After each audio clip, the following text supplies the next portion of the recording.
Gak ada uang, gak apa-apa, yang penting ada Allah. Gak ada teman, gak apa-apa, yang penting ada Allah. Sehingga ketika kita sendiri, la tahzan, innallaha ma'ana, Allah bersama kita.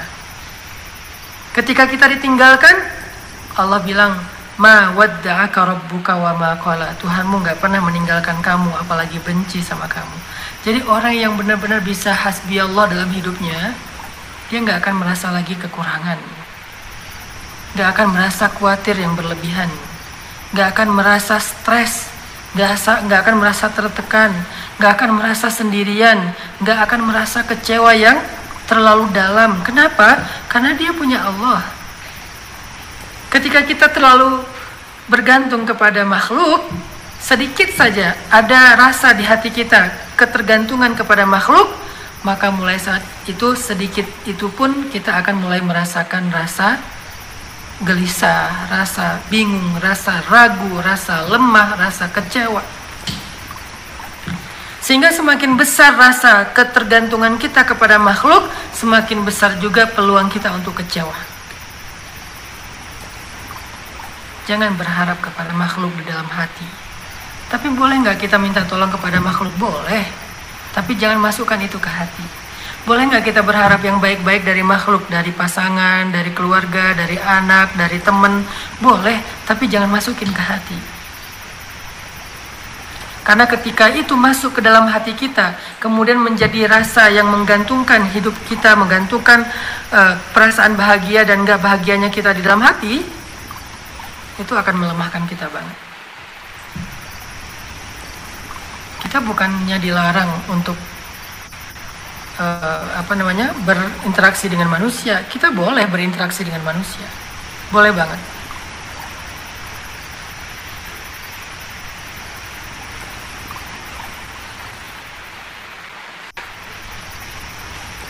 Cuman yang nggak boleh adalah berharap kepada manusia lebih daripada kita berharap kepada Allah. Itu yang nggak boleh. Berharap kepada manusia boleh, meminta kepada manusia boleh, apalagi meminta tolong kepada manusia boleh,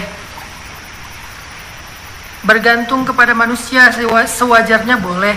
Cuman yang nggak boleh apa? Ketika berharapnya kita kepada manusia sama atau lebih daripada kita berharap kepada Allah. Itulah awal dari kehancuran kita, awal dari kekecewaan kita.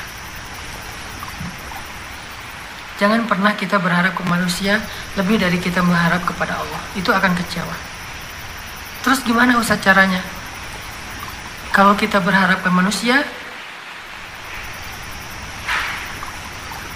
kita harus belajar yakin bahwa dia gak bisa menolong kita kecuali dengan seizin Allah.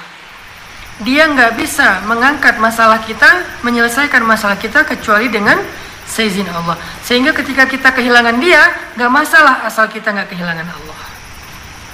Sehingga ketika dia pergi meninggalkan kita sendiri, nggak apa-apa, yang penting Allah nggak pergi meninggalkan kita sendiri. Itu maksudnya dari tidak boleh lebih dari kita percaya dan yakin kepada Allah. Nah, kalimatnya hasbi Allah, cukup bagi saya Allah. Apalagi kalau udah kalimat cukup, berarti kan udah gak butuh yang lain-lain. Kalau kita bilang cukup buat saya Allah yang memberi makan, berarti kita gak mau bergantung kepada makhluk. Sehingga kita akan mengikuti makhluk itu dalam keadaan apapun, baik itu halal atau haram, enggak.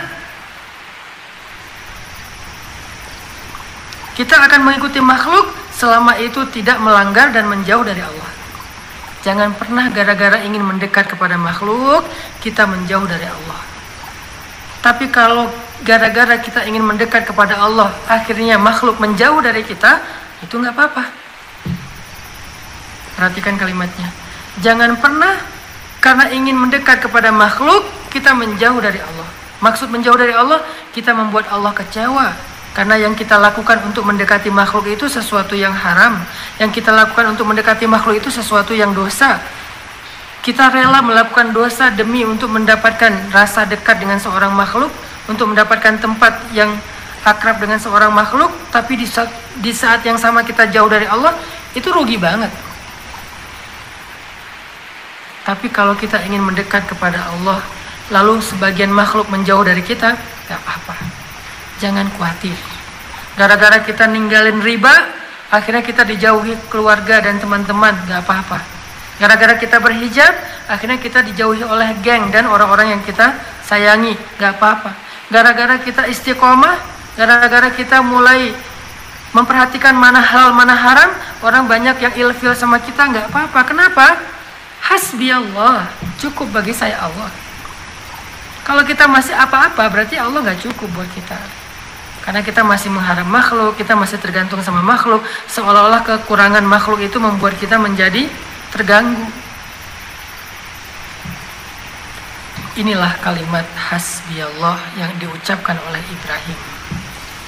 Sehingga ketika Nabi Ibrahim mengatakan hasbi Allah wa ni'mal wakil, lalu Jibril datang kepada Allah mengatakan, ya Allah, ya Rabb, Ibrahim tidak meminta apa-apa dari saya karena dia mengatakan hasbi Allah. Allah tersenyum mengatakan, shadaqa Ibrahim, benar Ibrahim. Kemudian Allah berfirman kepada api, ya nar, kuni bardan wa salaman ala Ibrahim. Wahai api, kuni bardan wa salaman, jadilah engkau sejuk dan selamat bagi Ibrahim. Itulah pertolongan yang tidak disangka-sangka, yang sangat ajaib datang dari Allah setelah kalimat hasbi Allah. Setelah kalimat hasbi Allah.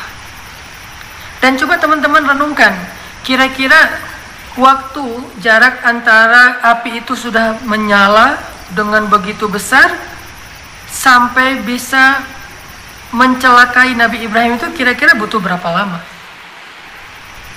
Nggak lama kan? Api yang sudah menyala di tungku itu dan ada di sekeliling Nabi Ibrahim, semua kayu bakarnya sudah terbakar habis, dan sekarang apinya sudah mendekati Nabi Ibrahim, itu kan nggak lama. Ya paling juga butuh 1 menit saja. Dalam hitungan 1 atau 2 menit itu Nabi Ibrahim akan celaka, Nabi Ibrahim akan terbakar. Maka secepat itulah datangnya pertolongan Allah dengan modal kalimat hasbi Allah. Bukan 1 hari, bukan 1 minggu, bukan 1 bulan, bukan 1 tahun, kurang dari 1 menit. Makanya membaca kisah para nabi itu nggak boleh cepet-cepet. Membaca Al-Quran itu jangan buru-buru.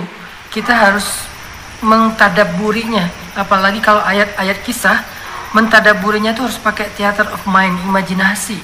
Nggak mungkin sesederhana ayat karena ayatnya kan sederhana, karena emang dia teks ya. Tapi kejadiannya pasti rumit, kejadiannya pasti lebih dari itu.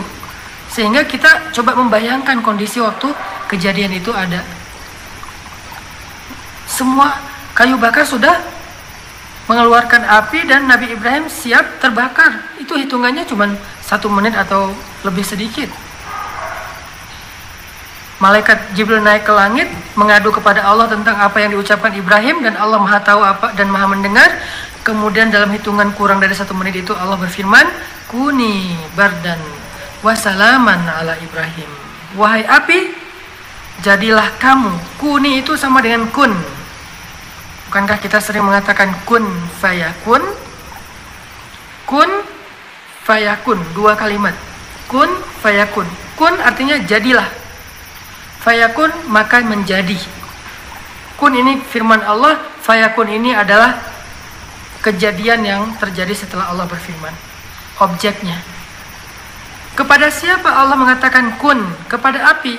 Karena api ini dalam grammar Arab itu masuk kategori mu'annas, jenisnya perempuan, maka pakai bahasa kuni. Kalau laki-laki kun. Kalau kepada laki-laki kun. Kalau kepada perempuan kuni. Itu sama kalimatnya kun. Sehingga hasilnya fayakun. Fatakunu hadhihin nar bardan wa salaman ala Ibrahim. Kuni bardan wa salaman ala Ibrahim ya nar. Fatakunu hadhihin nar bardan wa salaman ala Ibrahim. wahai api, jadilah engkau sejuk dan selamat bagi Ibrahim. Maka fayakun, jadilah api itu sejuk dan selamat bagi Ibrahim.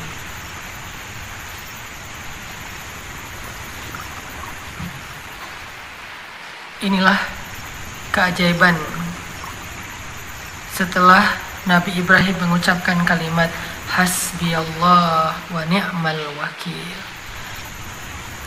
Sehingga kalau kita ingin mendapatkan keajaiban yang sama dalam kehidupan kita, dengan keajaiban yang begitu dahsyat, dengan waktu yang begitu cepat, dengan cara-cara yang gak pernah terduga-duga, yang membuat Allah tersenyum dan ridho kepada kita, maka ucapkanlah hasbiyallah wa ni'mal wakil seperti Ibrahim.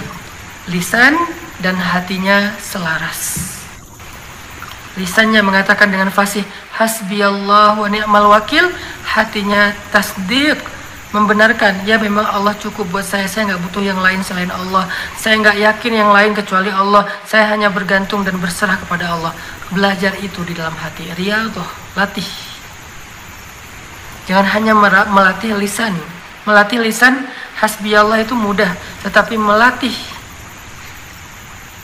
hati untuk benar-benar yakin Allah satu-satunya penolong bagi kita, itu butuh waktu.